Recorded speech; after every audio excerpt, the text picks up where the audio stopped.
Right, let us introduce ourselves. I'm John Atack, and maybe familiar to some people, and I have two lovely guests today. If you'd like to start, Cara, with telling us who you are.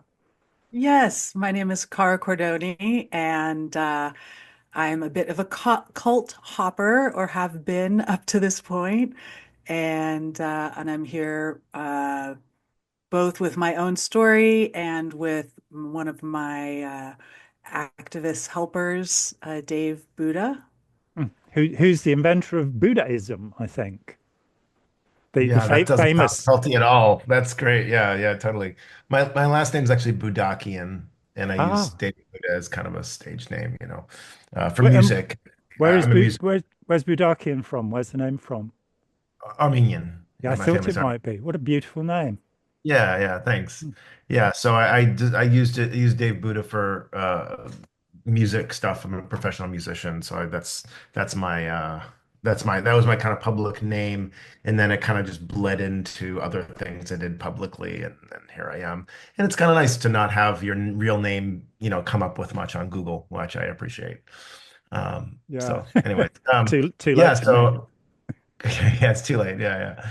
Cara and I are in this project called 3SC, which stands for Safer, Sex Positive, and Spiritual Communities. And we worked specifically with a group called ISTA, International School of Temple Arts, which Cara was had gone to a handful of their trainings. And we learned a lot about large group awareness trainings, personal growth industry, with which I had been certainly a part of for a while. I had done a couple of landmark seminars. I had unknowingly done maybe, I don't know, 6 or 7 large group awareness trainings at that point. I mean, in California, where I live in Southern California, you can throw a rock and hit a large group awareness training. So, it's yeah, it just became a really, really interesting research project to really understand the personal growth industry and how to hold containers that are intense and maybe like peak experiences and can we do that in a good way? Is everything about that awful? But what if we did, and what are the incentives? And so that's kind of a rambly bio, but No, that's how we got here. And yeah, we through having to work with ISTA, and I think the reason that that ended up being a several year project is that we actually have a lot of friends who work with them. And so the process of trying to help them see this had to be a relatively gentle one, yeah. and also one where we were kind of rooting for them. We were like really trying to say, hey, like, I think, you know, this is a huge organization. There's some really good people in it, and there's some real shitty people in it, and there's some real bad incentives here, and there's some real bad systems. And you guys kind of got handed a bill of goods by your founder. And but like I think there, but we if we can talk about this stuff and you don't run screaming out of the room, we might be able to get somewhere. And we did talk about some stuff for a little while, and then there was also some screaming and running out of the room, and here we are. Yeah. So, Yeah, I mean, I've over the years I've dealt with a lot of groups, and I actually for 12 years after I left Scientology, and I didn't have a bad experience in Scientology. I think I'm the only person who wasn't humiliated and abused because it didn't work for them, and I was treated as a celebrity even though I didn't earn any money because as an artist having shows and a musician and a writer, and so they treated me with kid gloves. So I had a lovely time. They just messed my mind up a bit, and I gave them money, and that's fair deal, really. So since then, though, I left and I had 12 years of doing what I could about that, and they just steamrolled me. This incredible harassment machine. They sued me in New York. They sued me. I don't even know how many times they sued me here. That's how bad it got. And so I kind of withdrew from it. But I then became, by that time, I was really interested in the processes. How do we become involved? What is it that attracts us? What are the peak experiences, the euphoric experiences that glue us to this thing? Why do we become compliant? Why do we stay in these groups when I haven't met anybody yet, and I've talked with certainly more than 1,000 people who've been in high demand groups. I haven't met anybody that wasn't aware that there were things there were red flags, there were things wrong going on, the amount of money that was going on, what the leader was doing in the back room with one of the devotees, that kind of thing. And yet we diminish the value of that and say, oh, yes, but to get this wonderful teaching into the world, we've got to do these things. That took me on to a study of By the way, Torah. the world's ending, so we gotta, that's another Yet urgency, again, of course. We gotta get the yet wonderful again. teachings, and also the world's ending, so we gotta break a few eggs to make some omelets. Cara was telling me it's next month. And Yeah, I think Yeah. so, right? Yeah, yeah. so, Well, as it's what do they say? Don't predict the end of the world because you'll either be wrong or no one's going to be around to see that you are right. So yeah. So what's the point, really? And I mean, the Armageddon cults, the Jehovah's Witnesses, about 7 million members, and the world's going to end in 1875, 1894, 1914, 1923. Oh, bugger. And they don't tell people, but I think 2033 is the next date. I mean, I maybe we should start an Armageddon cult for like what is it, like 80 billion years when the sun runs out of hydrogen or something, and then that would be like a real like scientific Armageddon cult. Like it's Let's all over, you know. let's start getting ready now. Yeah. We should start getting ready. I mean, Pack a that bag. would, scientifically based Armageddon. Yeah. Yeah, and it could happen any minute, given the what North Korea and various other places are up to. Yeah, yeah, yeah. Um, and it's always been that way. Of course, a comet or a meteorite. So really, we should be ready. And spiritually, I think we should be ready. But I mean, the Armageddon thing. One of the things that I got very interested in is the Book of Revelation, because that seems to be the most dangerous thing ever written. And Bart Ehrman, of course, in his lovely book Armageddon, shows that it's right there in the text that this is about the persecution of 64 AD by Nero. That you can't doubt it when you go through the text. It's only 20 pages long. This is a description of something that's already happened. And then the year 1178, Joachim Fiore says, no, it's about the future. And every generation since then has had somebody who was saying, oh, these are the end days. It's going to happen any minute now. And that's kind of risible until you get that the state of Israel was formed by Balfour and people who believed these are the end days. And they had to get all the Jews back to Jerusalem, Zion, to convert to Christianity so that Jesus could come back. And you go, that was what drove British politics in 1917. Then you have the Iraq wars and the amount of billionaires who've kind of are end days believers. Both of the Bush presidents were end days believers. They didn't talk about it very much, but And so we just sent our favorite Christian, nationalist, Mike Huckabee, and we just appointed him as the is ambassador to Israel. yeah, So, like a there is super there is Christian guy. poetry I in the wonder why we world. did that. End Yeah. times. Yeah. So, Cara, tell us. Let's wind back and tell us about the cults you hopped from. Starting with Yes. your first husband, if you wouldn't mind. Yeah. So at 24 in North Beach in San Francisco. So I'm from San Francisco, which I think probably in and of itself predisposed me to cult joining, being born there in the 70s. Oh yeah. And Yeah, I bet. I just saw this outrageous, charismatic character of a man actually carrying a broadsword wrapped in a cloth that he later But it revealed. was San Francisco, as you say, so perfectly normal. Very, yes. And That's a connection to ISTA right there too, right there. Gosh, you have it. full circle, Broadsword. yeah. Love the Um, broadsword. and so it turned out that he was a Greek born in Egypt and the son of GI from the military Mm. and a Greek woman that lived in Egypt. And that his father's lineage and his last name was, in fact, Mesmer. And so he was like, I come from these two great lines of spiritual, esoteric, secret knowledge, because his mother was the niece of Gurdjieff. And so he claimed that Gurdjieff had actually named him in utero. He was born the same year that Gurdjieff died. And so there was an overlap there. And Mm. for me at 24, all of this was just really exciting and Yeah. mesmerizing. Mesmerizing. Gurdjieffizing Absolutely. as well. Yeah. Urgifying. Um, and it's interesting because you think about susceptibilities, I was young, I was in transition Mm. after college, and yeah, I was having, the I'd never been love bombed. I'd Mm. never had that kind of attention and specialness, poured on me. So I didn't know that that was a sign of danger. Butter them But up and make them high. Those are the two. yeah, Yeah.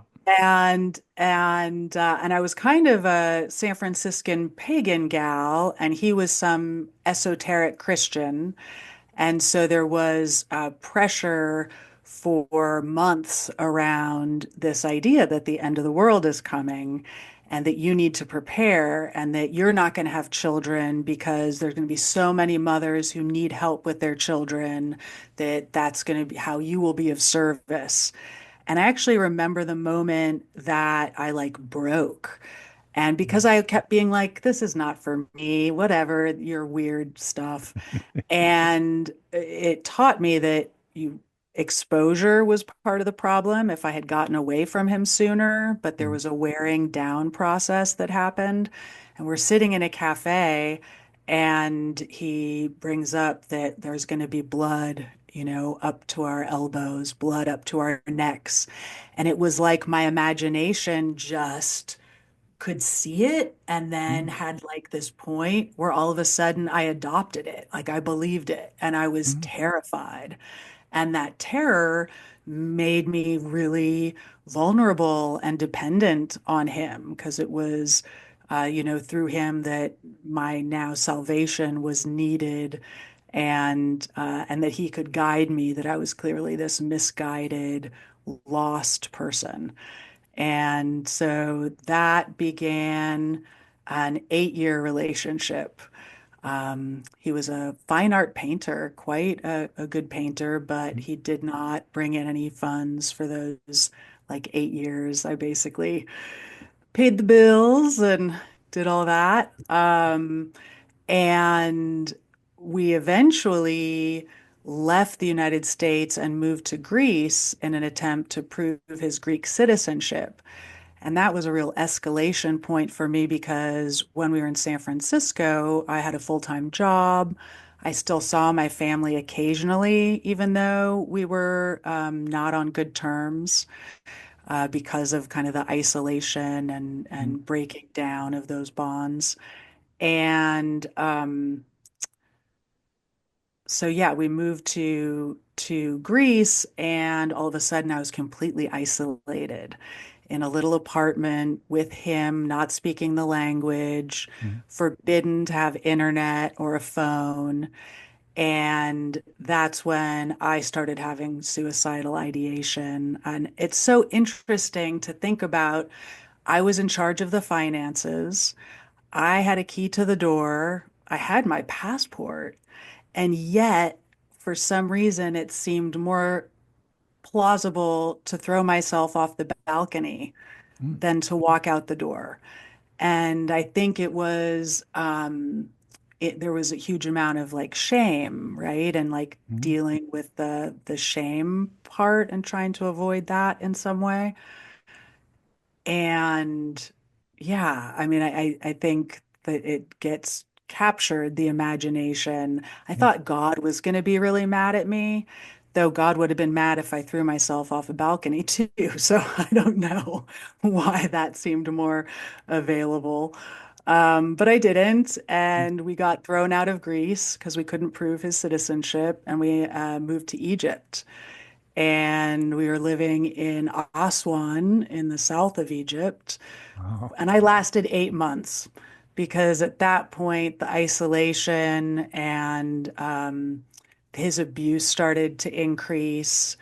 He was calling me names every day, especially stupid. And when I confronted him, I thought this was a very classic move. So of course I got very calm because I couldn't be hysterical or emotional Mm, because, right, you got to play by their rules. And so I said, "Hey, I've noticed that you've been calling me stupid every day, and I really don't like it. Could you please stop?" And he said, "I know you don't like it, and your reactions are your responsibility." And that yeah, ended up also being a breaking point because I was like, wait a minute. yeah. No. I can do anything to you, and your reaction is your responsibility. Yeah. Oh Yeah. dear. Yeah. And so I finally got the courage and the clarity to leave him and return to San Francisco and started the healing process. I know I didn't go deep enough because I still managed to join another, well, a different kind of cultic organization, and have a couple other, yeah, problematic relationships. Unfortunately, I think this last one has cured me of it though. I've seen the pattern so well. You just Um, didn't take enough responsibility, that's Yeah, Oh obviously my that's all the it God, is. a Yeah. 100% responsibility. Clearly, this is what my soul wants. I keep attracting it. Mm. And you Um, didn't notice that the world had ended. I missed that part. Oh. Yeah, yeah. Um, yeah, so a number of years later, I got invited by a coach to a retreat, which she called Roto-Rooter of the Soul. And I trusted her so much and was busy with life and getting married that I really didn't do any research Mm. on it at all. If I had done, um, I probably would have found some negative things online. They, of course, prime you during the retreat to not believe anything that you might find online. Those are just people that couldn't handle the transmission. That's it. Yeah. They weren't up for it. Mm. So it was a group called the Center, but it turned out to be an offshoot of the Miracle of Love. Mm. And that at the time was being run by Kalindi, who was channeling her dead husband, who had been the original guru of the group. Kalindi has since passed, so now the lady is the current leader of that group. Who's And channeling So you Kalindi, describe the lady. channeling her ex-husband, channeling. Oh no. Yeah. How it works. it's a nesting doll of Yeah. channeling things going on there. Um, and so that was my first LGAT experience. Mm. 5 days in a hotel in San Francisco. And one of the things I noticed is that I actually really like knowing what the rules are and following the rules. And it's like my type A or good student part of Mm. me that's like, figure out what the teacher wants and give it to them and Mm. get the A. And so this group, we had to be silent for the first 3 days and we needed to pray when we were on our own. And so in retrospect, I'm like, oh, I just took all of that on Mm. in a good-hearted willingness, wanting to go all in, very trusting Yeah. way. But I didn't see until later that the vulnerabilities that creates as far Mm. as, taking in things you don't mean to. Yeah. And so this involved a lot of dancing, kind of emotional release, Mm. crying. And I got that high pretty fast of being way out there, creating those fun chemicals that open you up and playing hard, like really being committed. Mm. I thought God spoke to me at one point. It was, really beautiful. But they also were one of these groups that claim, anyone from any spiritual practice can come because there's no No. dogma. They have no beliefs of their own somehow. And yet, in these like post-ecstatic states, they would play these audio tapes of Kalindi, and she was talking about reincarnation and how this was your chance to escape by reaching enlightenment in this lifetime, and nothing should come between you and that pursuit, like Mm. your children, Yeah. like relationships, none of that. Yeah. It's not Like the important other people. Yeah. other people, just Yeah. you You, and your checkbook and the guru. Yeah. exactly. And I remember getting scared at the end of the 5 days because I was like, how can I keep this high out in the gray world?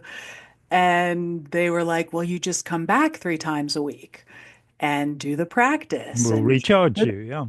yeah, exactly. And join the study group and Mm. sign up for the next one.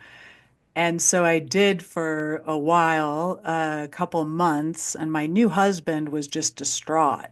He kept trying to tell me it was a cult. He tried to get me to look at it, and my ability to shut him down so quickly, it took a few months for me to even notice that I had this habit and this new thought form that just shut him down without Yeah. letting anything in, without any consideration. Mhm. Um, so after a few months, he told me he was going to see a Catholic priest that I knew. And I was like, that's very strange because you were not religious or spiritual in any way. And he said, I'm at my wit's end. And he's like the only person I know to try to get any support or advice Yeah. from.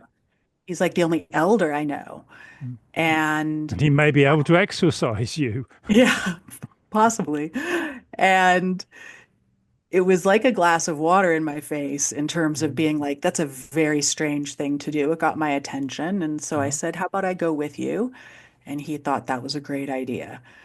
And this priest had been in San Francisco during Jonestown, had been there through the Moonies, had been there through many of these, mystical and problematic Mm. groups and cults and behaviors.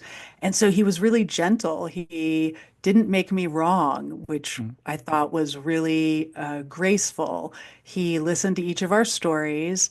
And I told him about reaching these mystical states and how I loved it.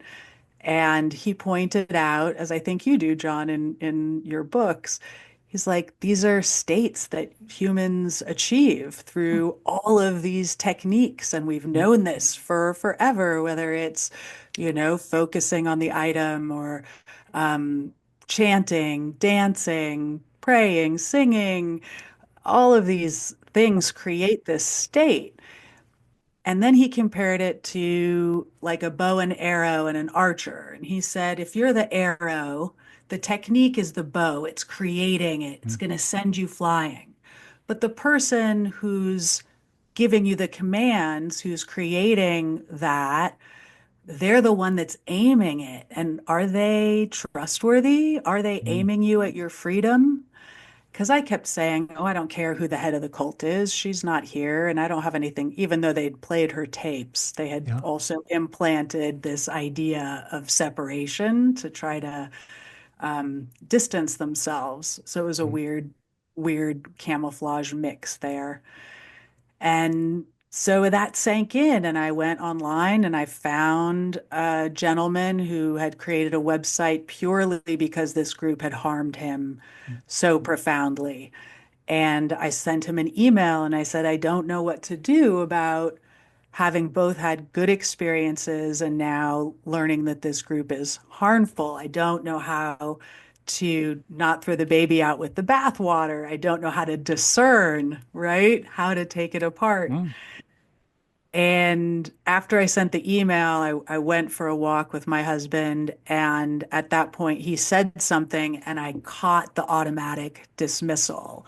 Like I slowed down enough that I got the little Yeah. piece of code, and it was like a worm in my Mm. brain. And I pulled it, I looked at it, and then I just I was enraged. I was Yeah. like, oh, I have been deceived and I have been implanted. Mm. And um, of course, I tried to reach out to the woman who got me in, and I pointed out all the lies and all the misinformation. And of course, she was Teflon, it was all my problem and really had nothing to do with her.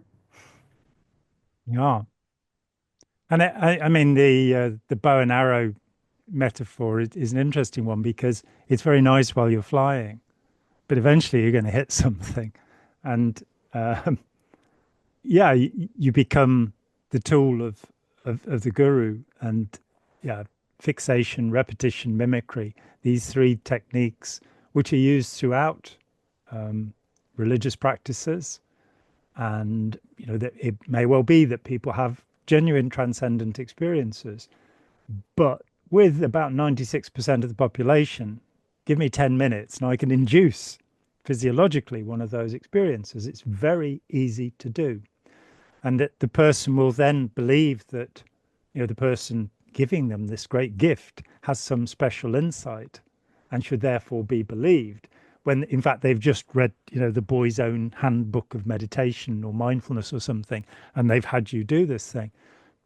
When you look at these characters, they seem to, so many of them share similar characteristics. I mean, they're not only predatory, but they do tend to be narcissistic. And in the way that Eric Fromm defined narcissism, which is they don't know how to love. And to feel that they exist at all, they have to be adulated. And so they have to feel special. And it's so often the case. Rajneesh, Sun Myung Moon, Ron Hubbard, wherever you go, this sense of tell me I'm important. Tell me I'm important. I really am true father. I really am the Messiah, the savior, the source, the founder. Gets confusing. Because I talked with Anne Peterson the other month, I'm writing this book, which has got nothing to do with this, but I become fascinated with Werner Erhard and this kind of, and of course John Hunter's a good friend of mine. We go back a couple of years there, and this idea that you can get somebody, you can put them under so much pressure and put so much tension there that they can't find a release, and then you let go, and they get hypomanic, they get euphoric, they get really happy, and go home and destroy their life because they're, you know. And exactly what you said, this thing of how do I maintain this euphoria? How do I stay high? Rather than, you know, there are times to be euphoric, and that's, that's a great thing, going to an amazing concert, or, seeing a great film or a great play, or what have you. Being in a crowd of people, being happy, watching a football match, whatever. But to live that way, and I think so much of the California generation of the 60s was this idea of get high, stay high. And then what do you do? How useful are you to the rest of humanity when everything's about you being tripped out and in some sort of state? How do you get that balance of being happy, being content? And with these groups, these faux relationships, this way of, oh, we absolutely love you until you say a single word against the source and founder of the teaching, in which case we absolutely hate and loathe you. So there's this pretense, this of acceptance, that then brings about groupthink and obedience, and the, this is my group, we're the elite, we're superior, we know more than other people, we're better than other people, we look down on other people from the great height of our teaching. And you just become wrapped up in it until there's nothing but trying to get high. You don't get high anymore. There's just, oh, I remember I got really high. And, next time, I have a friend who was 30 years with Maharaji. Read a great book about it, Mike Finch, a book called Without the Guru. And he was, when Maharaji, I think, was 12 and came to England, Mike, I think, was at Oxford. But his life was a real mess. He was a heroin addict. He was a real mess. And he meets this 12-year-old who says, your mind troubles you. Give it to me. It won't trouble me. And for 30 years, found himself getting further and further away from Maharaji. So he he couldn't be in his presence anymore. And there was just this longing for 30 years. This guy, he goes off and gets a PhD. He's a smart guy, but he's desperate to be in the presence of the Supreme Lord of the universe. Who wouldn't be? And the wearer of many watches. He got busted at customs coming into the UK once with his arms sort of. No, I shouldn't say that. That's disrespectful of me to say that about the Supreme Lord of the universe. I'm sorry. But that thing of, I felt so good. Surely I can feel that good again. And you go, well, there are substances that will do this to you, and they're not very good for you in the long run either.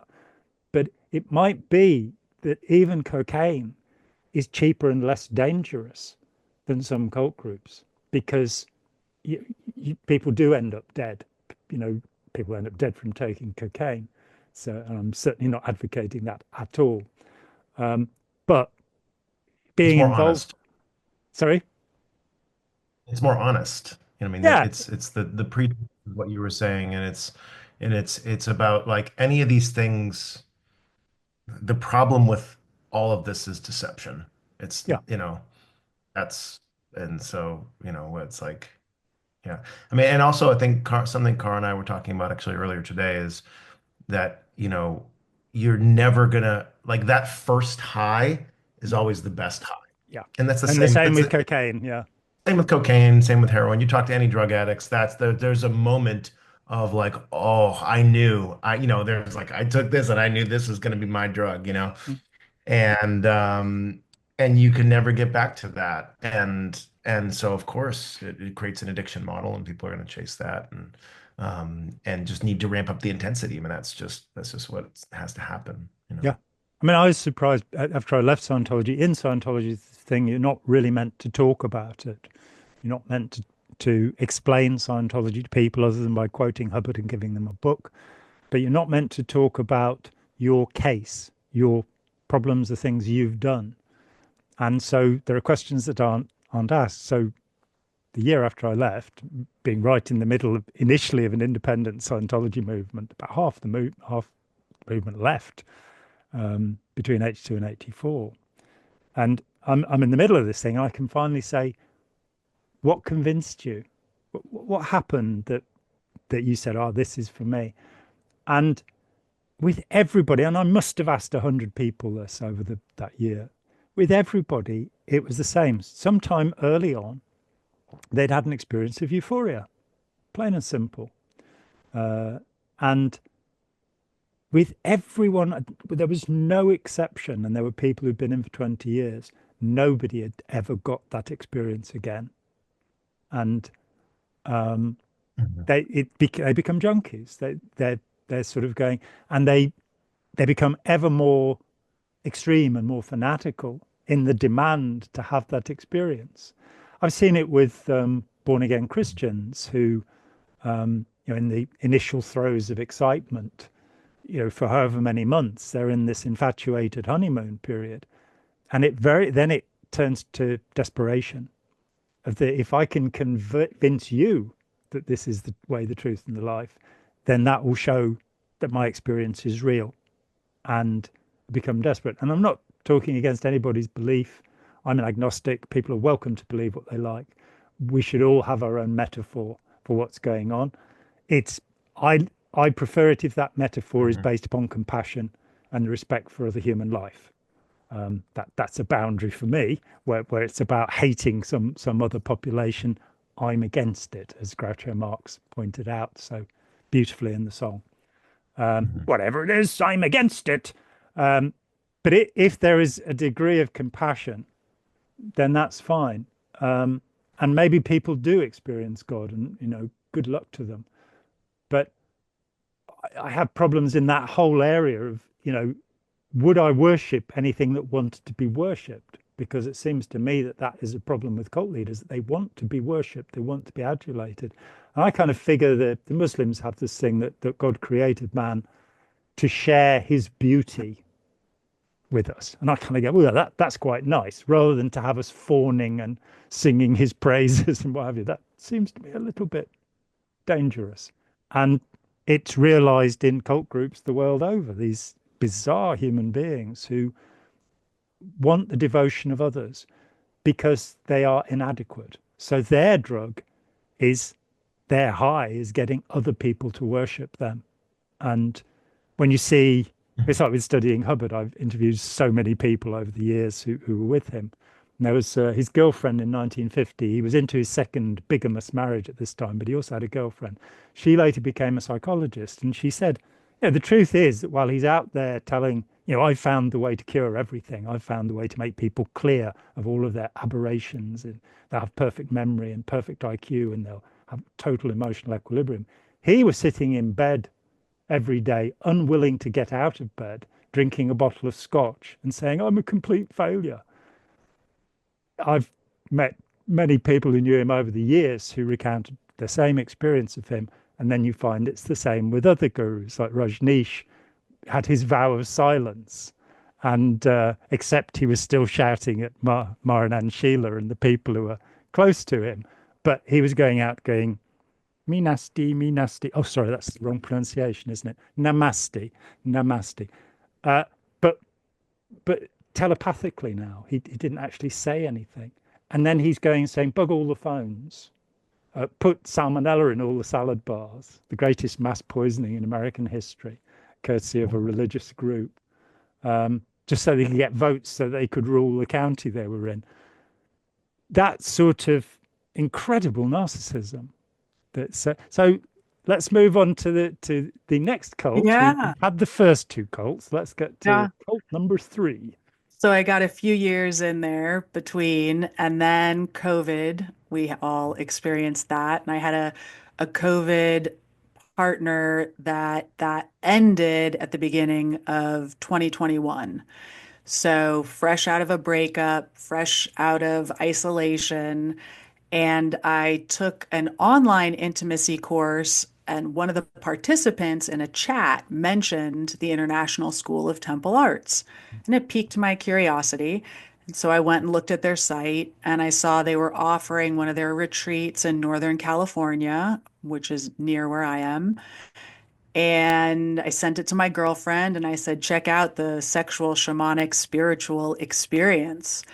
And she was like, all right, let's do it. And so we put away some pennies and signed up. And I How did much? a, How much did it cost, by the way?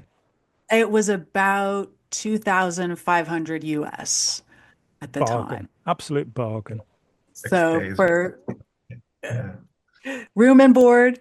And yeah, so I did a little bit of research. There's a documentary made about the founder. And in retrospect, I wish that that had been enough for me to get a refund and not attend. Because watching it again, but I made the same mistake. I was like, oh, he's not teaching anymore. He's not. He's distanced from the organization, and there's a lot of women in leadership. Mm. And when you go to a training, there's 3 facilitators. So I was like, see, there's power sharing going on. Yeah. And so it's not, a classic cult situation. Mm.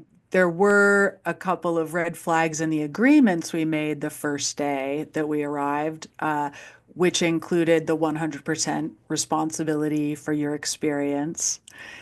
I promise I And won't sue you even if you kill me. Yeah. in shorthand, It'll be right? my own fault. Yeah.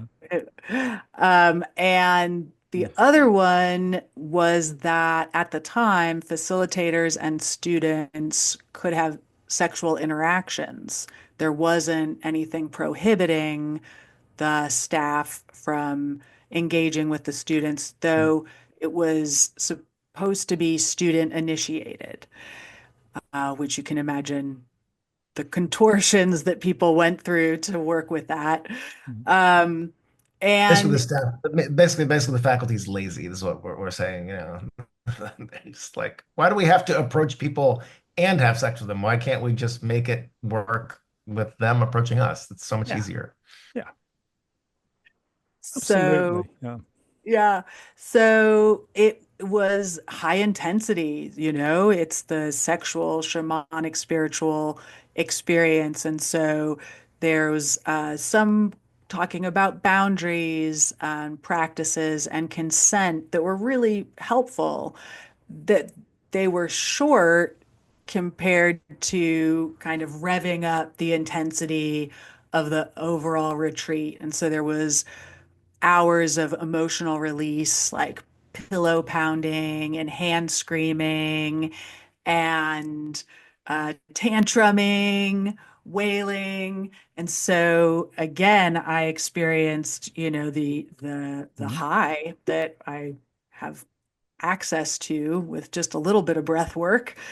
And there's other things like crescendoing music, the movie soundtrack that is also in the space. My first training, there were like 70 participants, so that many people pounding and screaming, and it was just overwhelming for the nervous system Mm.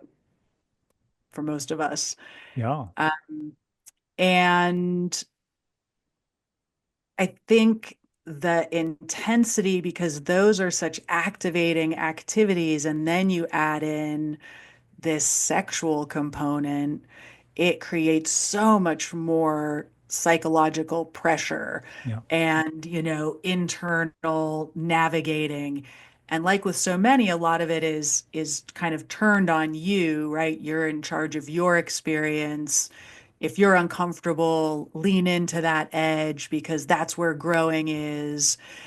And so, I noticed in retrospect, it's like a lot of things that kind of invite proving, that you're committed or proving that you can extend yourself that way. Mm. And I took the bait. I was like, I'm in, I'm Yeah. Yeah. committed. I'm gonna do it. Gonna prove it. I'm the Yes. best. And at the end of our 7 days, the mic came around and I was like, this is a dream come true. This is Mm. reducing sexual shame in the world. It's positive, building positive relationships. I got my whole idealism was absolutely, captured that, reducing people's sexual shame and Mm. repression and misunderstanding would lead to more happy, content, productive people, and we can work towards that utopia for which I eternally seem to have a place in my heart. Yeah. Wouldn't it be great? But of course, when Thomas More invented the word utopia, it means literally no such place. Oh, And interesting. there we That's go. cool. Uh, Yeah, it's a Dystopia is even worse. It does exist, But Right. Hmm. okay. And Yeah, so I signed up for the next one because yeah, I was like, let's go get more. yeah. And I signed up to be an assistant because I thought, wow, I would love to be a facilitator of this someday and Mm. sit on the couch and have all the helpers and travel the world and sleep with whom I choose and get well paid. So I think that Who doesn't want that? I Sleep know, with I whoever I was like, choose and get well paid, travel all over the world. I was like, Fantastic. Let's do that. it was pretty good looking, from where I was sitting. And Oh, so, in order to do that, you would sign up to be an assistant. And as an assistant, you pay to work at the workshop. So you get a little discount. But I think it was, 1,500, 2,000 out of Mm. 25. You're still paying. And I worked my Yeah. ass off. There was a lot of taking care of the facilitators, taking care of the And you room. get abused too. Don't forget about that. And you get talked down to, you know. wow. So So what a you package. get your money's worth. Everything you It could ever amps up. want. And you get to pay for it. So it's, oh, Right? Yeah. So I noticed a few red flags in that process. One of them was that for each of the activities, either the facilitators will demonstrate it or do a transmission, as they call yeah. it. I'm going to have to say, what are the activities? I'm sorry, but you don't have to do a drawing or anything, but I'd like Yeah. some sense of, is it using a handkerchief and blowing your nose or putting a cotton Right. bud in your ear? What are the activities that are involved here? Yeah. So one of the early ones is called Horse and Rider, and it's a conversation between your mind and your body. Mm, So what does your mind have to say? And the facilitators, I had one male and one female demonstrate it. And as they're talking or as their body is talking, they would disrobe. And with all of these activities, there's an invitation that you don't have to. Um, I would beg that as more and more people do it, the social pressure yeah, unconsciously is at play. Like it's absolutely. not even thought, Mm, in the cognitive sense. So yeah, disrobing during that process. And so that's when I went through the trainings, that was like the first nudity, and it happened pretty early mm, in the process. And you'd be broken into groups of three. And so two people watching, and one would then do the horse and rider activity. And then you'd rotate through everybody. And, it's interesting. I always surprised myself when I did it, what my mind had to say that mm. day and what my body had to say. So it was always some kind of like insight. So that's one activity. There was increasing intensity towards, a more peak experience, which we had a day of like brotherhood sharing and kind of holding space for the men. And people would tell stories of, lots of trauma or Mm. hardship, abuse, bullying. We had a day or a ritual where women take center stage and they do the same, and often involving nudity, but very, heart-centered and but also, trauma activating for many of us, both just in an empathetic sense, but also challenging yourself to be like, oh, well, how vulnerable am I going to be? Mm. And, how much am I going to share? So, like, very emotional activities for much of it. I don't know if you want to comment on any of the activities, Dave, because you've Comment on been. some of the activities, Dave, if you'd be so kind. Well, I'll say that you know, a lot. I describe this as landmark with sex. Yeah, I've done the okay. landmark forum a couple of times. I'm familiar with their curriculum, and much like landmark, if you took any one of these exercises out and did it in a 3 hour workshop with the right kind of like informed consent and holding of the thing and maybe aftercare in certain cases, it would be fine. There's nothing that they're doing in that sense that is lewd or a problem Mm, if you're I would if you're someone I would describe as like a sex positive person, yeah. right? And it's it's and you could really like the LGATs are so interesting because it's never about the content. It doesn't matter. You can, like you could do, you could be like, all right, we're gonna do the sunglasses exercise and take them on and off and then breathe. Mm, I mean, like it just doesn't like all you need to do is generate a certain feeling inside, and there's like 1,000 ways to get there. yeah. The ISTA tends to do it and they just sort of add sex things to it or sexuality to it, but it doesn't matter. It really doesn't. And so, people, yeah, like any of the exercises, I mean, there are definitely some pretty cringy exercises, especially when you put in the context of cult dynamics and all that stuff, especially as you get into like level two and stuff that Cara also has experience with. But Yeah, like, yeah, tell us about that. You bearing in mind that nobody knows what you're talking about. A level two experience. What, Yeah. that's cringy. This sounds really interesting.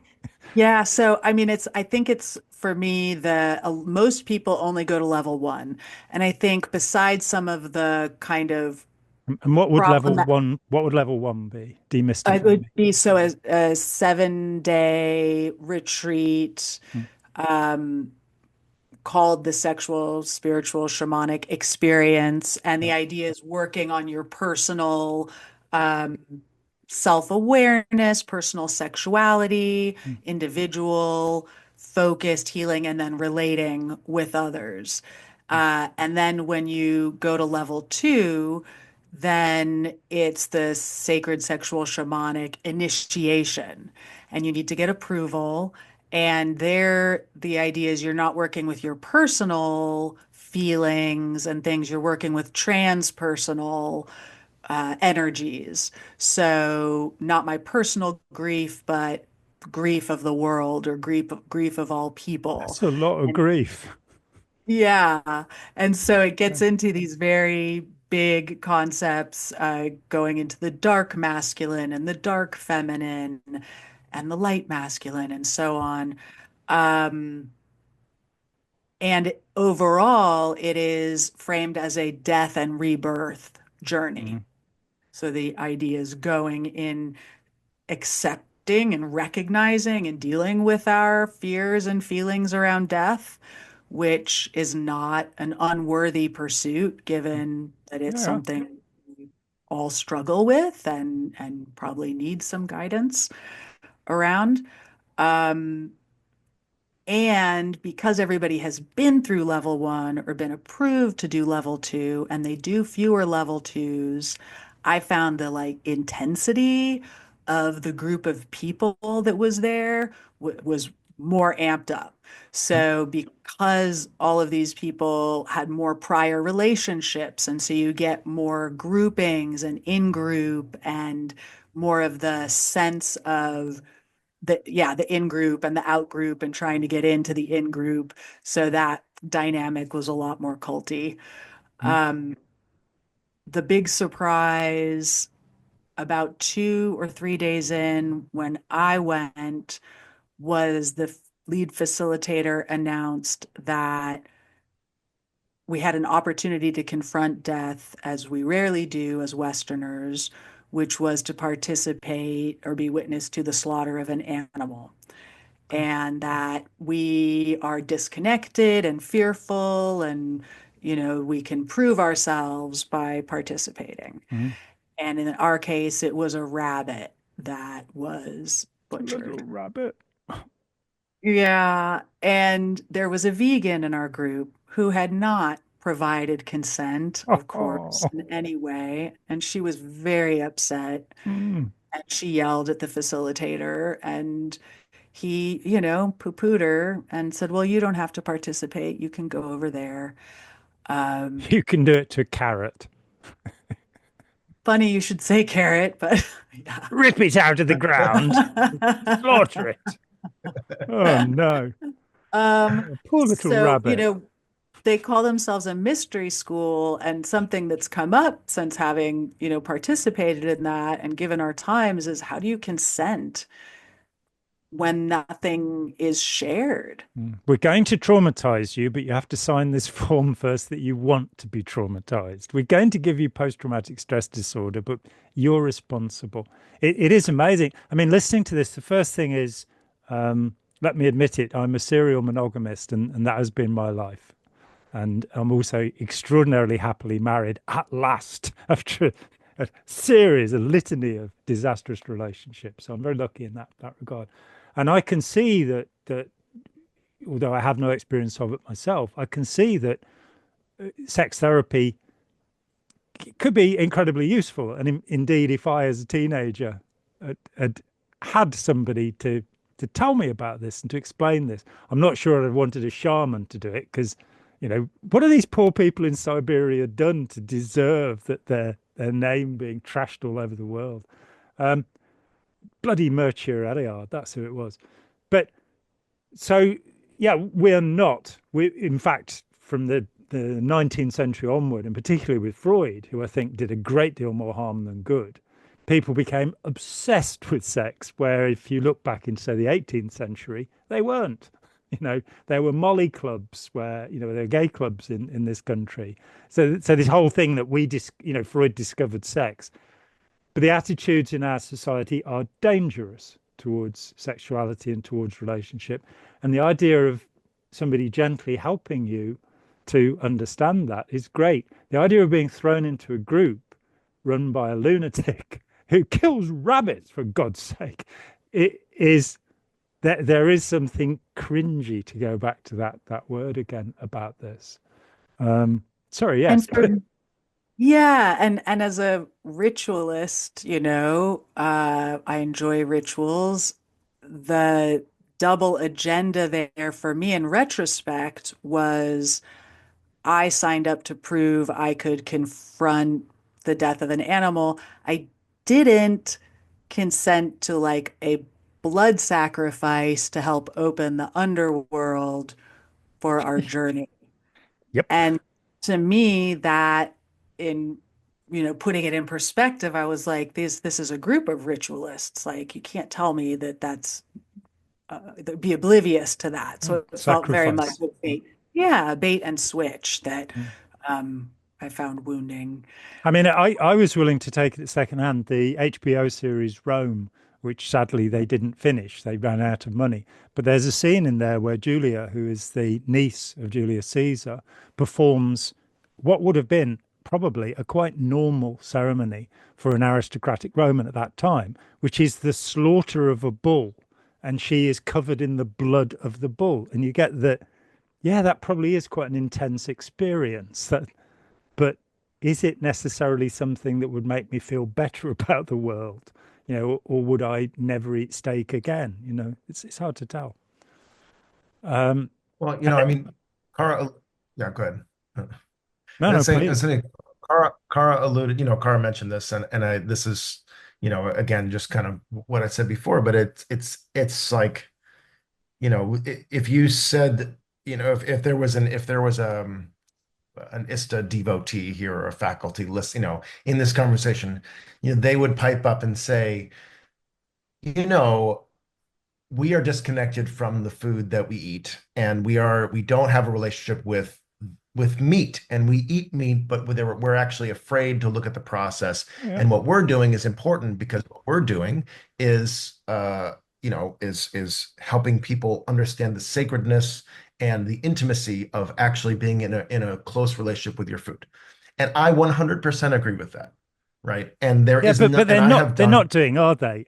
Sorry, right, sorry to right. That's interrupt, the, but and that's part of the deception, right? And again, it's like it's not like that's why these things are so hard to pin down, right? Because if it's like and again, it's just the context and the framing and of it, and then the fact that they spring it on people, and then that it's that's what's it's just so important to to say that because it's so easy for groups to wiggle out of responsibility by claiming that listen, we're doing this thing that has value, and I agree, but It it's the ends up context. being right, and it ends up being part of the gaslighting because it's the hypocrisy of saying one thing and doing another, right? yeah, And that we and having somebody kill a rabbit, which does seem rather,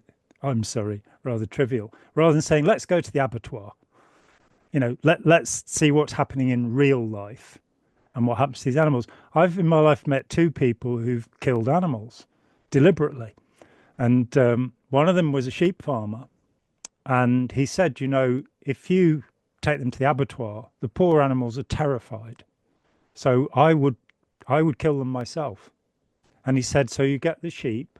I walked in, there was at a party in California, oddly enough. And I walked in on this conversation with this guy saying, and I put the sheep's head on my lap and stroke it until it was all gentle. And then I cut its throat.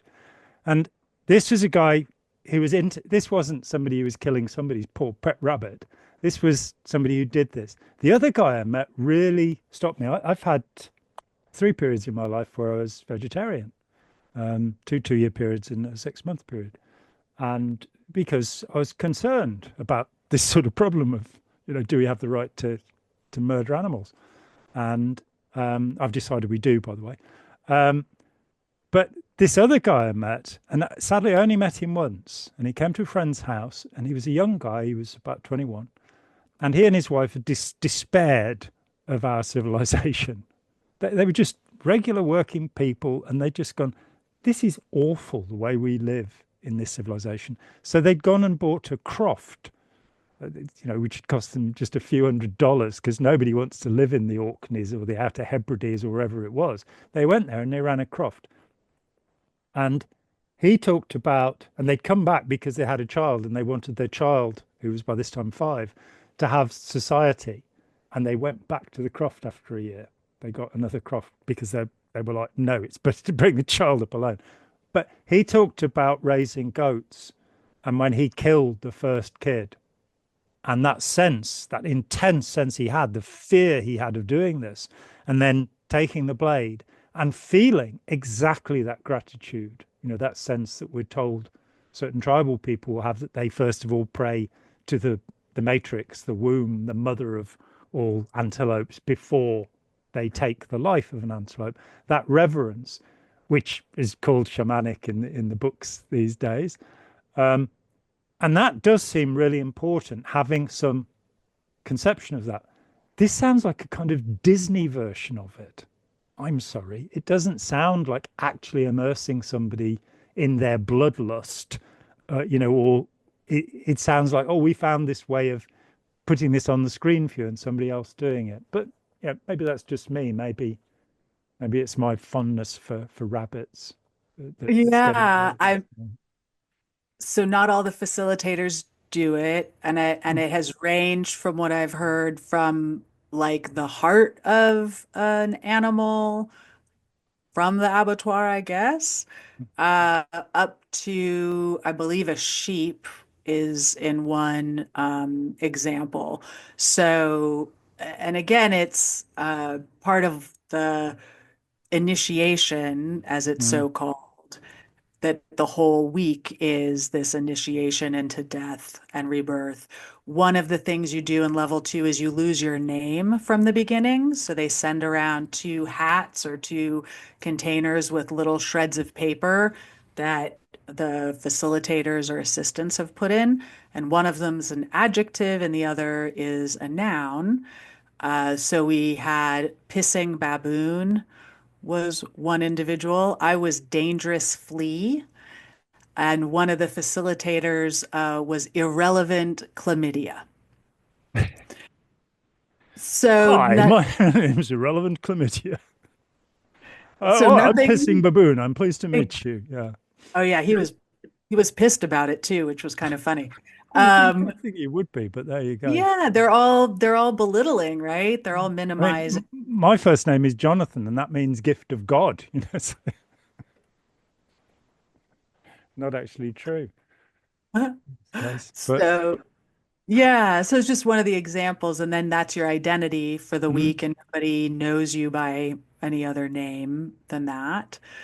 Um, it sounds like Esalen on steroids. that's probably, the founder was a Oh California yeah, gentleman and oh got yeah. some roots started in Sedona Mm. many years ago, out of Yeah, which this. Fritz Perls and Alan Watts and Aldous Huxley and all of these guys taking acid in the hot tub with Alex Comfort, who'd never actually had sex, though written 2 best-selling books about it. Very small man, apparently, but in the hot tub at Esalen, he got his jollies. It's amazing, isn't it? Because I get that before we came on, there's this idea that the what about if some of these techniques are useful? What about if there's something here that really does is part of human potential, part of human growth, and how when I talk with Ann Peterson, who I think is a remarkable person, I really do. It's great. And there she is working alongside Werner for a dozen years. Somebody put this comment in on, when talking about, but she was ripping him off and she never did anything good. And it took him 12 years to notice that, and she'd left by the time he noticed. But there you are. She came out of Landmark going, how can I help people? How can I do this positively? I came out of Scientology going, this organization is fascistic. No 2 ways about it. They're charging huge amounts of money. They're bankrupting people. They're controlling people's lives. How can we take this wonderful technique and help people with it? How can we use it? Now, of course, when Earhart found his own way of using it, and I've, in my reading in the last month, discovered that the biggest component of EST landmark is Scientology. It contributed more than, because he did Silver Mind Control, which is a Scientology splinter group. He did Abilitism, Chuck Berner, Scientology splinter group. And he had his people using Hubbard e-meters to do confessionals to make sure they weren't having nasty thoughts about Werner. So you come away and you're going, we felt good about this. And there was such a sense of camaraderie. We're changing the world. We're clearing the planet. We're making the world safe for autocracy, as I see that current making the world safe for democracy. Wrong word there. But then it's like tissue paper. It's like, which bits of this are helpful and which are harmful? And I think because also we've seen that psychotherapy, which bits of it are useful? Of course, if we're talking about sex, Wilhelm Reich studies with Freud. He's the last but one. I think Ferenczi is the last to leave Freud. And one day says, oh, it's because people aren't getting their rocks off. The reason that we've got fascism is because people aren't experiencing good enough sex. And you go, if only he'd stopped there and not got the tinfoil hat and done all that stuff, we might have believed him, because it is a reasonable point to make that, apparently Hitler did have something wrong with his genitalia, and according to his medical records. And maybe that's all it was. Maybe if he could have been sexually satisfied, but I'm kind of going, that's probably not everything. But that libido and satisfying the libido. And of course, with Freud, the other thing, though he never liked the word, is thanatos, the idea that we're trying to kill ourselves. Other people like Adler have got, no, we're trying to kill other people. But to try and understand these things, that we haven't actually got a supreme messiah yet to tell us. And so exploring this with our friends, being able to talk about things, being able to read things, being able to do things. But then we get to these techniques and well, one of the hypnotic uses of music that came up that I think points to like where it goes particularly south, is a call and response that starts innocently enough. It's very catchy. And it's like, open your wings, you galactic bird, and so on. But you get to the third verse, and the lines are, open your legs like a cosmic whore. Grab your dick. I thought it was going to be a word that rhymed with bird there, but never mind. I skipped that part. So open your legs. Yeah. Open your legs like a cosmic whore, grab your dick and open that door. She'll fuck you and suck you and be ready for more while the black hole pounds at your core. They obviously don't understand what antimatter is there with black hole, because that's really going to hurt. Let me tell you, do not put your genitals in a black hole. The Hawking radiation will get you. The point where you've fallen down the rabbit hole and you find yourself in Alice Through the Looking Glass, and what on earth is going on? To get anywhere, you have to move backwards and believe 6 impossible things before breakfast. In the mind of some seriously mentally ill human being, by the sound of it, who has managed to get to this position. I'm interested in the whole history of everything we believe. So the word mystery, you're probably aware, comes from the Mysties, the Eleusinian mystery cults, which go back to at least 1500 BC. And the point of these mysteries, which is picked up again and again, the Freemasons, the Rosicrucians, this idea of experiencing death and realizing there is resurrection. In Korea a few years ago, there was this news item in South Korea where office workers could either have their lunch break or they could lie in a coffin for an hour. And there were people coming out of the coffin going, oh, wow, that was incredible. You're going, yeah, the Masons have been doing this one, the Grave of Fire, for quite a long time. And that idea of changing your state of mind, altering your state of mind so that you now have this you're one of the cognoscenti, you're one of the people that knows, that because you've had this experience. And it means you can then abuse and belittle other people, which is pretty much what's happened in those mystical traditions. I mean, I make a differentiation in modern terms of these are really magical traditions. They're about gaining power. Was there that sort of Crowleyite tantric idea going on as well, that you would become, your intention would ramp up and you'd be able to make things happen by wishing alone? Is that part of it? I I think there's kind of the subtle, I'm trying to remember if I got this specifically in ISTA, but this idea Mm, that orgasm is manifestation energy, right? And so to put your prayers into that ecstatic mm. state and that would create or manifest things, more quickly or powerfully. And is there Um, a kind of law of attraction sort of thing about it, about your intention working more in the world, about you attracting the things you want in the world by doing these techniques? You can say no, it's okay, I don't mind. Yeah, I'm actually trying to like discern in my Mm, mind, especially with level two. It's been a couple years, but it's still got kind of fuzzy bits for mm. me. Is level Um, two the highest level, or? no, there is a level three and a practitioner level. And right now they haven't offered level three, I don't think, for a while, a couple years at least. I think Haven't got enough especially since rabbits, this probably. spot. I don't know about level three on that level. Um, but since we brought scrutiny to them, so after I did level two, I found out through a Facebook group that there was a Facebook, or I found out through a Facebook post by one of the facilitators that there was a Facebook group called Issues with Ista and Haydn. And I was still in. I was going to go be an assistant again after level two. And I thought, well, I'll go see and maybe I can be a bridge and find out, what's gone wrong and make it better.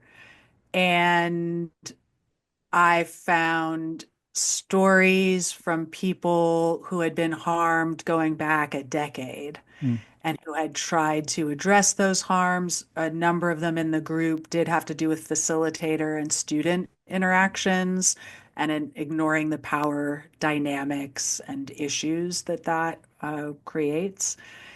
And I shared a story from being an assistant that had struck me as difficult, which was on the last day of assisting, they invite you to give feedback to the facilitators, but it's in a very tight framework of time. mm, You can give them feedback, but if you want feedback, and how intense of a feedback do you want? Are you feeling tender and you want a one, or are you able to take the full feedback at a level 10? And I remember being like, well, I've just, am I sovereign? Am I courageous enough to give them real feedback? Because I had seen a few things that I thought were concerning. And so I said, I noticed where, this happened and it was, I felt disrespectful, and especially where I had been part of a demonstration that had been very intimate. And then I'd asked for like support afterwards from the mm, facilitator, and they had disregarded that and then seemed to forget about it. And so I brought that up, that it was like, it was really hard to not have support after yeah. that. And the whole room went silent. And the main facilitator looked at me and said, I call bullshit. Do you see how your lack of responsibility is turning us into the perpetrator when really you're the one that's responsible for so on and so forth? And you should go examine your whole life, because I'm sure this is undermining everything that you're trying to do when you go home. And by the way, you were supposed to be the altar priestess, and that last altar was really ugly. Yeah. So, yeah, I And was like, throw another that thing. in Yeah. for good measure. And I took it, oh my gosh, thank you for Mm, giving me the hard truth. mm, And I'm going to go take this into my life. And so I shared that example in this group, and one of the participants said, "Oh, that's Darvo. They defended themselves, they attacked Yeah. you, and they reversed the victim and offender." Yep. And that was one of those cracking moments where I was like, oh no, I've done it again. This is not a healthy group. I have placed my trust in the wrong place. I have, inadvertently been amplifying something that I don't think is good for the majority of people to participate in, especially without multiple layers of informed consent in engaging in this level of play. And out of that, I joined with Dave and another gal from the sex positive community here in California. And we created a Google form to actually collect reports of harm from Mm. people who had been involved. And we collected 54 reports total. A few of those were just completely confidential. They just wanted Mm. someone to hear their Yeah. story.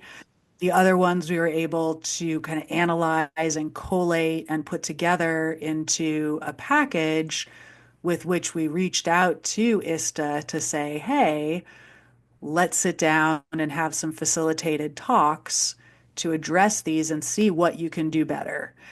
And so that effort to say, let's not throw out the baby with the bathwater, let's correct the errors and have more integrity.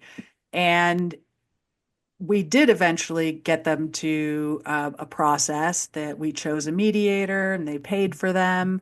We thought it would be 3 months. It went on for about a year due to their schedules. We spent 30 hours of FaceTime together as a group, and we were able to influence them, in particular, to take three main facilitators out of circulation into an accountability process.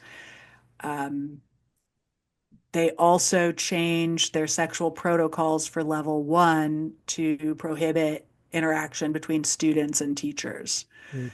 So those were like two actions they could take, they did take.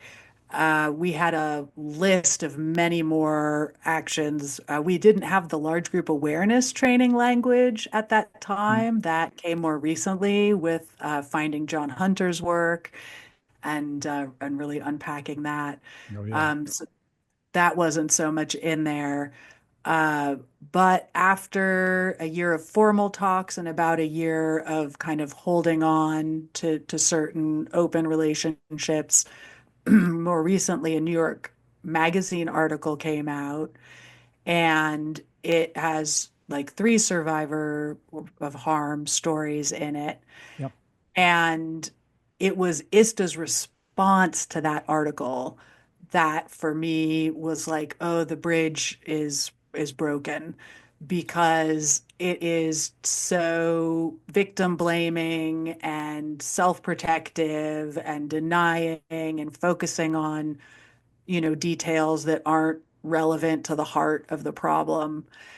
And I reached out to one of my last contacts and made kind of an impassioned plea saying, I don't know if you wrote this, but it's really devastating. And if you guys really did turn the ship around, if you are a leader in consent and boundaries, like this is your time to show it off, like show us. And the response I got was, you don't have consent to talk to me like this. You don't have consent to talk to me. How beautiful. And so it began with Darvo and it pretty much ended with Darvo as Mm. far as my personal, interactions. Um, yeah, so I think the impulse to try to make it better and all the learning that's come out of trying to wake people up and help them be less harmful Mm. and act with integrity. It's when I got ready for this call, I was like, oh, I'm just kind of feeling the heartbreak Yeah. of all that energy that so many good people put into. It was voluntary, right? I'm Mm. sure when you did it, you just volunteer out of a passion Mm. and conviction. and then to pretty much have to admit, that it wasn't as influential or successful as one would hope. Well, I mean, for me, I had to admit that Scientology was a way of enslaving people psychologically and physically. And there are currently 4,000 people who are members of the so-called Sea organization, sea as in a body of water, who are slaves. Their conditions are appalling. They're forced to have abortions or cajoled until they have abortions.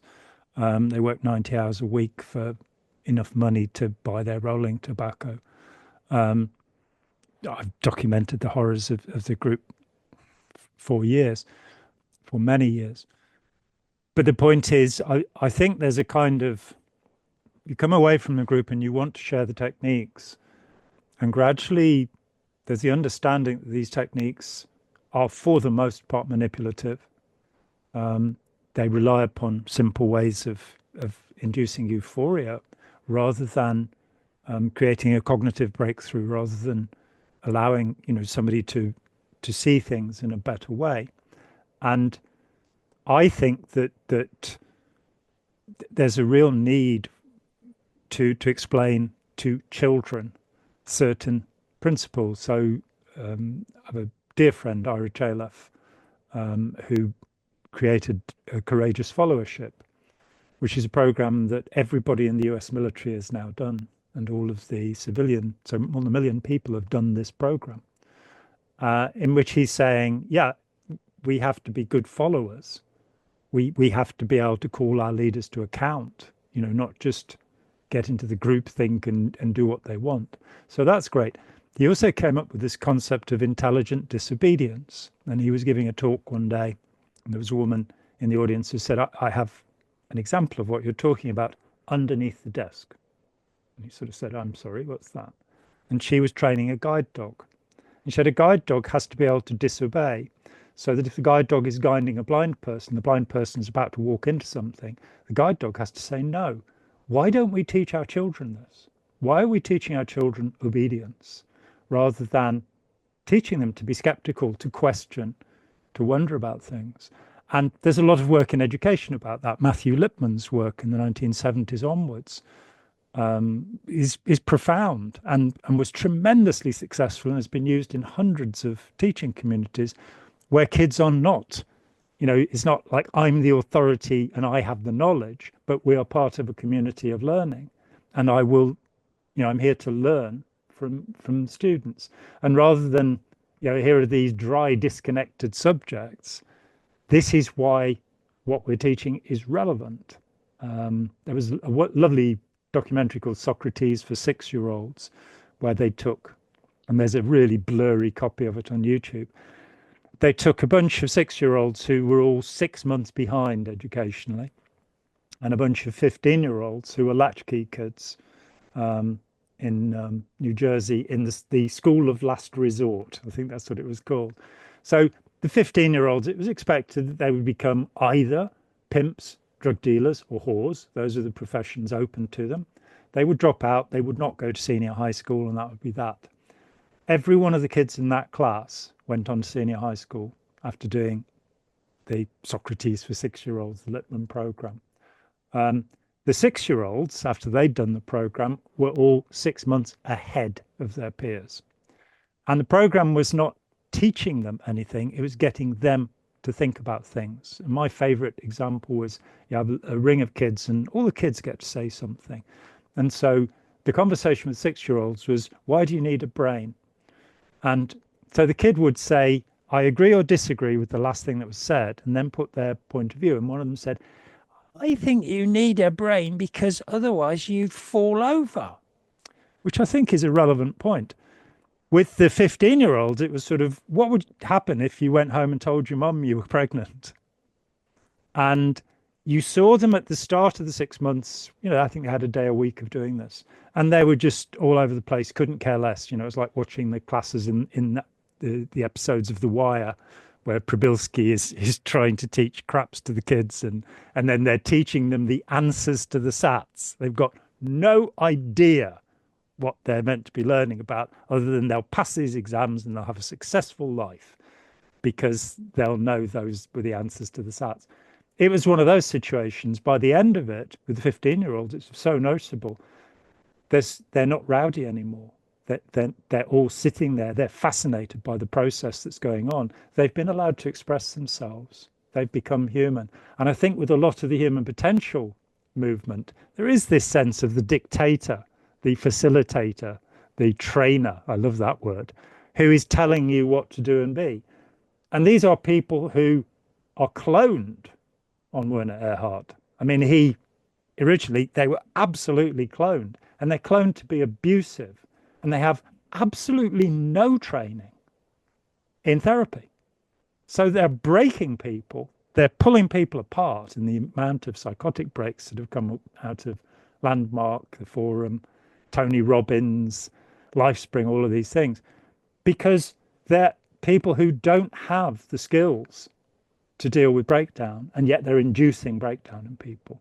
So I think that the first layer is to teach intelligent disobedience and to teach what groupthink is, to show people that about 2% of people, 3% of men, 1% of women are psychopaths.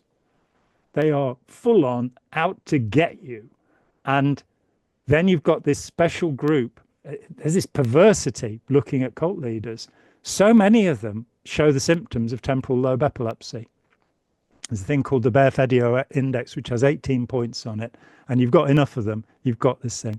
My friend Yuval Laor, done a tremendous amount of work on awe and fervor and belief. John Hunter is part of, the group of us talking about these things. He came to me 10 years ago when we first met, and he said, have you ever wondered whether Ron Hubbard had temporal lobe epilepsy? And I've said, well, no, I've heard about it. It's Dostoevsky syndrome, isn't it? He said, yeah, here are the 18 points. And I sat down and I ticked 17 of them without thinking. You're kind of going, so hypergraphia, can't stop writing, has to be saying something all the time. Hubbard is in the Guinness Book of World Records as the most prolific writer of all time. So tick. Religiosity, grandiosity, all of these characteristics. And all it takes is a bang to the side of the head and a lesion in the temporal lobe. Werner Erhard, at 5 years old, fell from 3 floors up and cracked his skull. So he's even got the physical injury that would make these characteristics. Reading about him, he's got the lot. And it was a truly evil human being, the way he abandons 4 children at the age of 23, the youngest of them 6 months old, without telling his wife or his family where he's going. For 12 and a half years, he's gone. And then he comes back and says, you see, you've got to be responsible for what you did there to these people. And so finding people who are untrained, unskilled, and having a society where we don't teach our children to recognize that when somebody comes up to you and says, oh, wow, you look fantastic. You're a brilliant person. I think you're incredibly amazing. Would you like to buy this? Not teaching, like one compliment's good. One compliment's fine. You could be dealing with a decent, friendly human being. That second, third, fourth compliment, our children should know that they're dealing with a confidence trickster at that point. And, I've been criticized for saying this, and I've said it frequently, but look at who's president in the United States. Look at what happened last week, where his cabinet sat and said, you are truly the most wonderful person who's ever existed. And they just sit there and go, this is the most powerful group of people in the world. How can it be that a cult has taken over?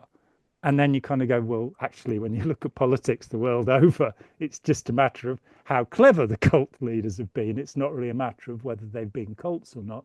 But so many of them, and we will exempt Jimmy Carter, I think. I think we'd like Jimmy Carter, but otherwise it's difficult to think of human societies that haven't been governed by people who were selfish and destructive in their beliefs and behaviors. Excuse me, I've just had 9 months writing about the Nazis, so I've had my sort of nose rubbed in it. But so, Dave, I haven't heard enough from you. There's something more that I want to hear about from you, and I'm not really sure what it is. So if you know what it is, if you could tell me, that would make it much easier. But I have the sense there's something you want to say somehow. This like doing a training, isn't it? It's like, I don't necessarily have anything pressing, but I'm always up for just bullshitting and talking about yeah, things. do some So, bullshitting. That's what we'd uh, like. But don't kill any more rabbits, please, because that's upset me for the week. yeah, That yeah, no, that's sad. Um, yeah, I mean, yeah, I don't know. I like that you talked about SLN. I've been facilitating groups and doing different times of things like that for a while. So I have a lot of friends who've been facilitating and hosting retreats, hosting different things for maybe 10, 15 years. And I kind of have one of my sort of big dreams is to actually love to gather together a lot of the sort of facilitators from California, but and around the country, but folks that really have a lot of experience and actually kind of like reevaluate the human potential movement. mm, And maybe even do it at Esalen, just in yeah, some hot tubs, because why it's not? hot tubs. It's beautiful. It's a big sur.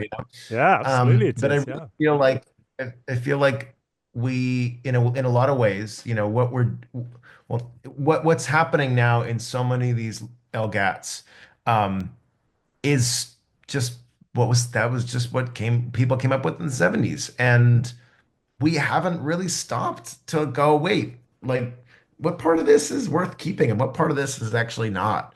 And it's kind of like going into like, your like a house that hasn't really been like cleaned in 50 or 60 years, and it's kind of Yeah. like I get that there's a lot of stuff here and we don't necessarily want to burn the whole house down, but like, why don't we go through it and say like, Grandma, do you really need all these old encyclopedias? Like, I don't think that's important anymore, Oh, let's keep this quilt that you made. That's great.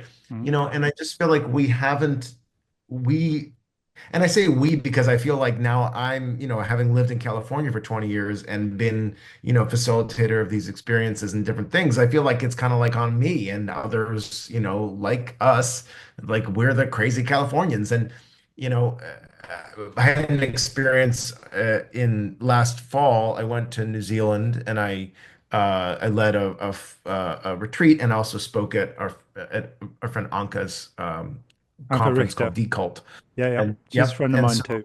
um, she's wonderful. And I really like what she did with that conference was really groundbreaking, Yeah, I and think, in book that is area. great too. Yeah. Yeah. Yeah, for sure.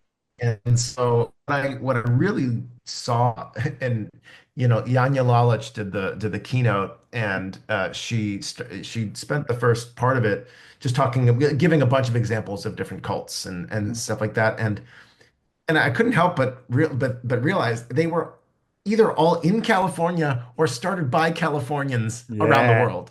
And yeah. and it was so like, Take huh, responsibility, Dave. you Take know, responsibility. Have you got it? Have you got it? right? And it's like, wow, huh. And what I realized is, when it comes to personal growth or any of that stuff, the rest of the world is downstream of whatever's happening, really specifically in San Francisco Bay, but in California, you know. And I think that we ought to take that job a little more seriously as Californians, because that's still the case. Mm. What like we are influencing the rest of the world, and they're just going to photocopy whatever is going on here. And they're often taking like our first drafts of things. Maybe we haven't really worked out all the kinks yet. And so I'm really interested in trying to, yeah, like, you know, talk to other facilitators, other hosts. Like I think there's a lot of good work to be done in trying to help survivors get closure and all that. But to me, it's kind of like I'm interested you know, in speaking about ISTA because what I'm really concerned about is what they're teaching other teachers or what they're demonstrating to other facilitators. And because it's such a good business model, I could just trick people into thinking that they've been transformed because then when they realize they weren't transformed, they want to come back and actually redo the workshop. So that's fine. Um, And so for me, that's been a desire, and something that maybe as a California now. I mean, I'm from Boston, Mm. which also kind of explains my inborn skepticism. But and so, but yeah, I feel like that would be nice for Californians to try to make up for some of our culty past a little bit. Yeah, I am also writing a book about Charles Manson, speaking of making up for your culty past, you know. Um, Yeah. And we have the list content really, yeah. Yeah. yeah. Okay, this has been great. Let's do it again sometime. When we've, when I've got over being traumatized over the rabbit, obviously. Um, but it Excited to hear about your book too. That sounds super interesting, John. I really love that. I feel like it could be a movie too, like the connections between Nazis and Scientology and all that. Like, have you seen the movie what is it, Constantine's Sword? no. It's a documentary. It was made, and it was about the connections between yeah, essentially like religion and the U.S. military and kind of anti-Semitism Mm. and just the yeah military basically, and it goes back through and of course kind of goes through the Nazis, but like just over the years how how the church kind of essentially supported that agenda for a while, and it's an interesting movie. Cool. Cool. I will check that out. Well, Yeah. thank you both very much indeed, and I'll send you a draft of the book when it's done, and let's get back together in a couple of months' time or something. Absolutely, that would be great. There's more to tell. There is. Grant. Thanks a lot. Hi, John here. Thanks for watching. We'd appreciate it very much if you would click like, as well as subscribe, and click the bell for notifications. Every dollar helps, and we welcome new patrons on Patreon, or you can make a one-off payment with any currency through PayPal. Thanks so much.